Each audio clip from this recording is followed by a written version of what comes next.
Президент Азербайджана Ильхам Алиев вновь выступил с резкими заявлениями в адрес Армении, обвинив ее в масштабном вооружении и получении бесплатного оружия от Франции и других антиазербайджанских стран. В своем обращении Алиев заявил: «Я предупреждаю Армению, прекратите эти опасные игры. С одной стороны, говорят о мире, врут, с другой стороны, осуществляют масштабное вооружение. Кто дает им оружие? Франция и другие антиазербайджанские страны. Почему это оружие им дают бесплатно?» Однако эти слова Алиева в очередной раз подтверждают проявление двойных стандартов со стороны Азербайджана. Постоянно заявляя о желании мира, Баку в то же время не прекращает угрожать Армении и продолжает наращивать собственный военный потенциал.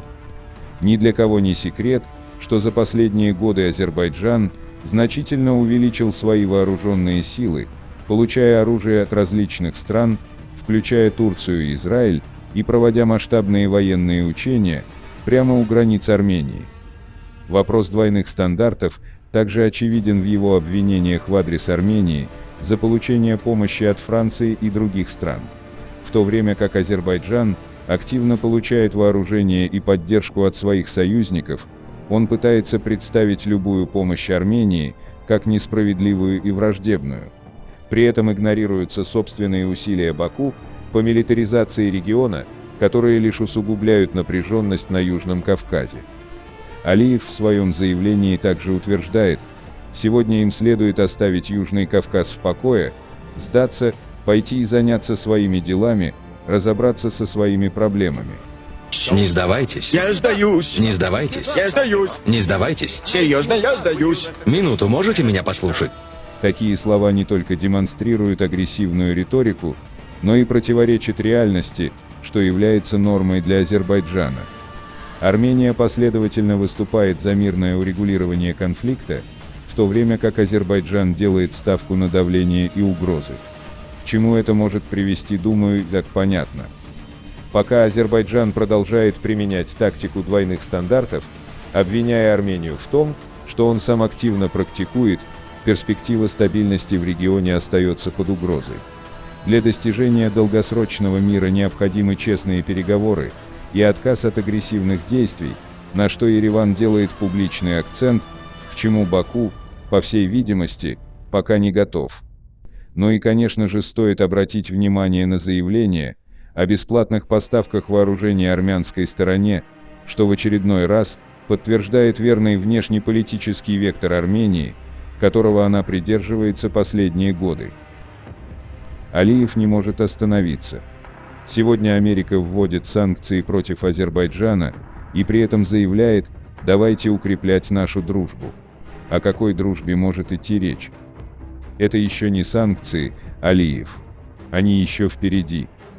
Напомню, что 16 ноября 2023 года Сенат США единогласно поддержал акт в поддержку Армении, который запрещает оказание военной помощи Азербайджану. Ильхам Алиев обвиняет Госдепартамент США, угрожает Западу и Армении. 60 проармянских членов Конгресса США обратились к правительству с просьбой ввести дополнительные санкции против Азербайджана. Утром я прочитал это мерзкое заявление, которое не может повлиять на нашу волю. Но это показывает, что политика враждебности против нас продолжается, заявил Алиев в пятницу. Просмотрев это заявление, я понял, что автор и адрес одни и те же.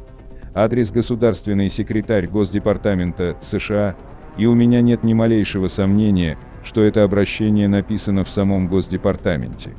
То есть, они пишут письма сами себе, угрожают нам и обвиняют нас, процитировало Алиева агентство Азертадж. Касаясь причин негативного отношения к Азербайджану, Алиев отметил, что когда началась оккупация Афганистана, Азербайджан был нужен США. Поэтому санкции, введенные 907 поправкой в 1992 году, ежегодно отменялись. Когда же они сбежали из Афганистана на глазах у всего мира, против нас снова применили санкции. Какова же степень неблагодарности, заявил Алиев.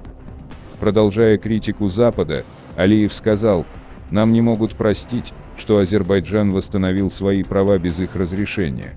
Они не могут нам этого простить.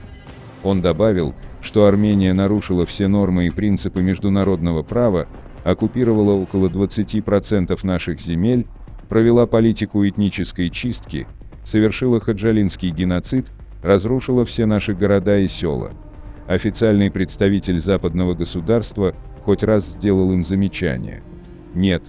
Западные страны продолжают искать хотя бы один международный документ, который бы констатировал факт оккупации Карабаха Арменией, добавил Алиев.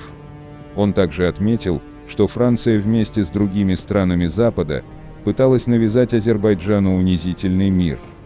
В заключение Алиев вновь пригрозил Армении, которая, по его словам, ввязалась в опасные игры, и призвал ее не забывать итоги Второй Карабахской войны и антитеррористической операции.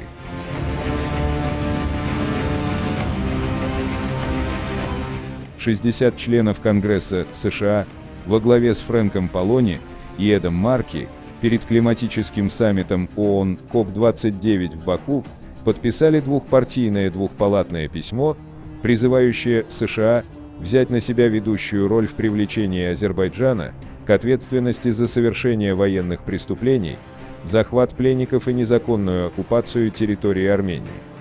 В письме от 3 октября госсекретарю Энтони Блинкену законодатели США отметили: по мере приближения КОП-29 мы просим Государственный департамент оказать давление на президента Азербайджана Ильхама Алиева и правительство Азербайджана с целью принятия ощутимых мер по поддержанию регионального мира, соблюдению прав человека и международных законов и норм.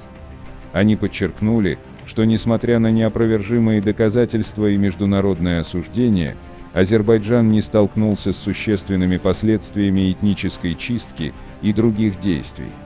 Законодатели продолжили призывать Государственный департамент настаивать на немедленном и безоговорочном освобождении всех политических заключенных, заложников и военнопленных, включая этнических армян, чтобы создать более благоприятную среду для успешной дипломатии на КОП-29.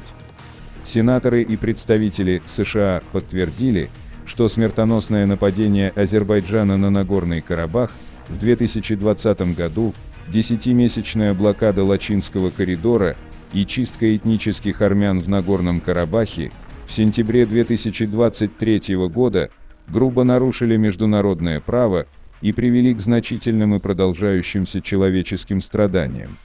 Они подчеркивают, гражданские лица, которые были перемещены, должны иметь право на безопасное и надежное возвращение.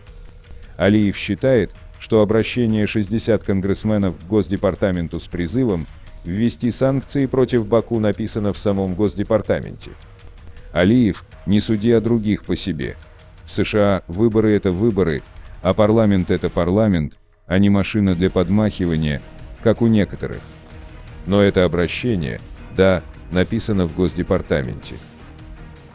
Подписывайтесь на наш канал и пишите ваше мнение в комментариях.